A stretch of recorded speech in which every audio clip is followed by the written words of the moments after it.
Welcome to Seattle Public Utilities Ask Evelyn Live, where we answer your questions about recycling, compost, garbage, and other trashy topics. I'm your host, Becca Fong, and this week's episode, Lights, Camera, Snacktion. So summer blockbusters are here, folks, and for all you mavericks out there who are taking a break from the summer sun to hit the theaters, this week's question is for you. So we are sorting out all of the aftermath of your Snacktion-packed trip to the concession stand. And of course, Pat is here to join in on the trash talk and fun. So let's get him logged in.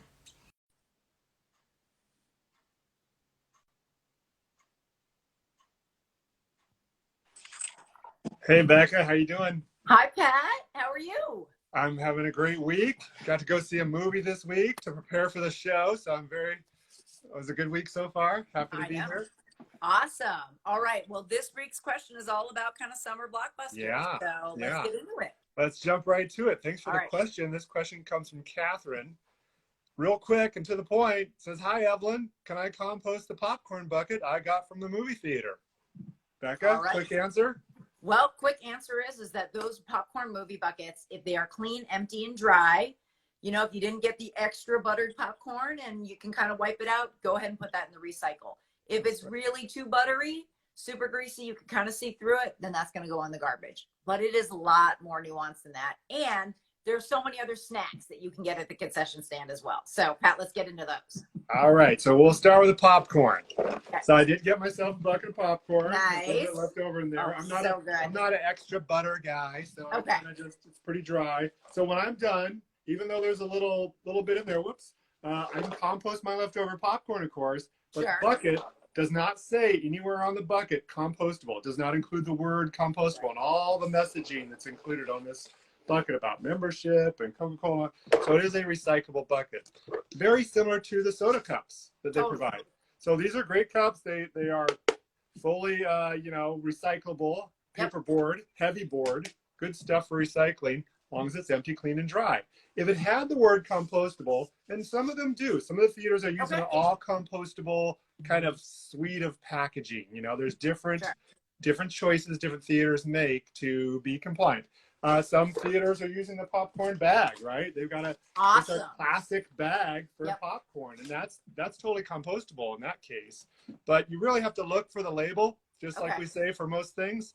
And when the popcorn is soiled or buttery, if it's a recyclable bucket that's got that buttery residue left over, then it's really a garbage container at that point. So those are your options on the popcorn bucket. That totally makes sense. I mean, I love a bucket of popcorn, but definitely it seems like a really nice choice is to get the bag, because then it doesn't matter. The bag's way better. It's just so much more intuitive, and often they say compostable in quite large letters right across the side. So and I love me some extra butter. So I mean, that's probably gonna be my choice. But there's also all of the other snacks. So did you partake of some of the other things at the concession stand? Well, I went ahead and purchased a couple of props for the show. Hey. My favorites, and there's other versions of this, but the box, the paperboard box, and you've got, there's a lot of Mike and Ike's and these guys, there's a number, Dum Dums, so on. Yep. There's a lot of the paperboard box options there, and some are larger than this, of course, in the movie size. Fully recyclable paperboard, and you get into your snacks, right? And I think you also have some props there as well. So any of these wrapper type containers for candy and chips and snacks, those are garbage. These are multi-layer packaging kind of substrates that even if it looks like a paper or a wax paper, it's not recyclable. It's going to have so many laminates layered in there for freshness and printing and sealing and all of these things that the different layers do. All these wrappers and snack bags are garbage. Totally. And I guess pivoting back to the drink, right? Because you have that giant bucket of popcorn or bag of popcorn. So those, paper, plastic lined paper containers, they also have the lids. So you want those to be empty, clean, and dry. And then straws. What about the straws? Well, straws in Seattle are required to be compostable. The restaurants and movie theaters alike, food service businesses, would be allowed to carry a small quantity of bendable plastic straws for folks who have physical or medical reasons. They might need a bendable plastic straw.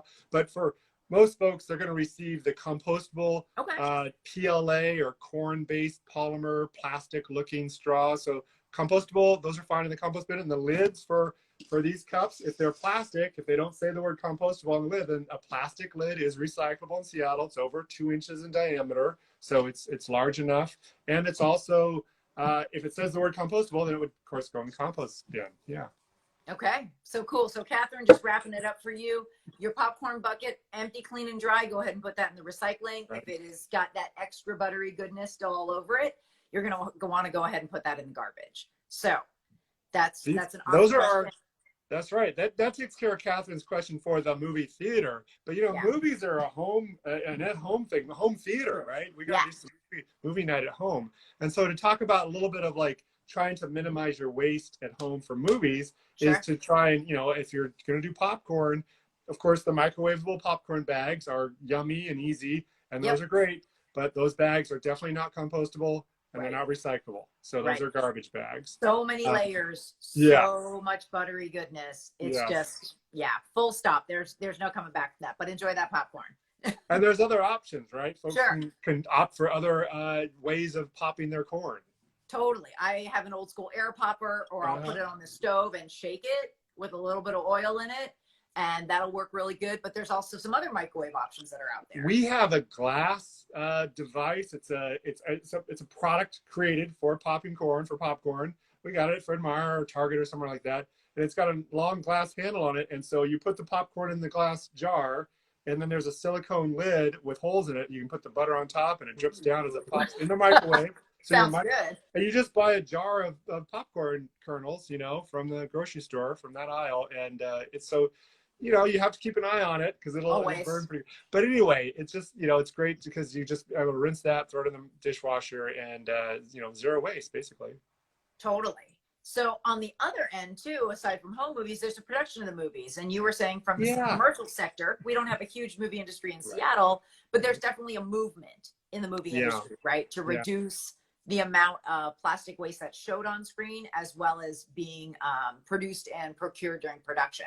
So you were telling me a little bit about that. So it's a group called Habits of Waste, and it's a California-based organization to focus on reduction of plastics. And they have a campaign, reduce plastics in the movies and such. And if you go to their website, which we'll have that in the show links, we'll show that. These are some celebrities, some movie stars and folks on TV and the big screen, and they have actual initiatives and campaigns like no plastic bottles on set when I'm on set. On screen in the movie that I signed to go, we will not show single-use plastic cups or just disposable containers of any kind. So you don't really, if you see it, it's kind of fun. You'll see like, oh, they're using like real water bottles instead of plastic water bottles on the set, or you'll see someone with a commuter mug, instead of a to-go paper cup from a coffee shop. So it's they're little steps, but they're important, demonstrations and illustrations of what a lot of folks in that business, that industry has traditionally been a fairly wasteful industry. The outlay of catered food and the amount of crew and folks they have to feed for each of these production sets is immense. So they've got a lot of potential for lightening their footprint and doing good in that. And also a really good way to just like visually reinforce for all of us who are going to movies during the summer, watching shows on television, that's just how life is, right? I mean, instead of perpetuating that continual, kind of ethos of like single-use products, really showing that reuse, refillable, choosing more sustainable options is really where we're all going. Sometimes, Hollywood can kind of glamorize it and everyone's like, oh, well, they're using single-use stuff. I should be using single-use stuff. That's the way it's done. So it's great to hear that in that industry that they're leaning into that. It's pretty cool. Yeah. Hey, let's all go to the movies and let's all reduce waste. Absolutely. All right, Catherine, thank you so much for your question this week. And that's a good reminder that this show runs on your questions. So make sure that you send them to us. You can send them to us on all of our social channels. We're on Facebook, Instagram, Twitter, and you can also send us an email at askevelyn@seattle.gov. So we'll see you guys next week, Wednesdays, 1:30, and keep those questions coming. And with that, I'm Becca Fong, and life's simpler with less stuff. I'm Pat Kaufman. Remember to recycle right. We'll see you next time. Bye, guys. Bye.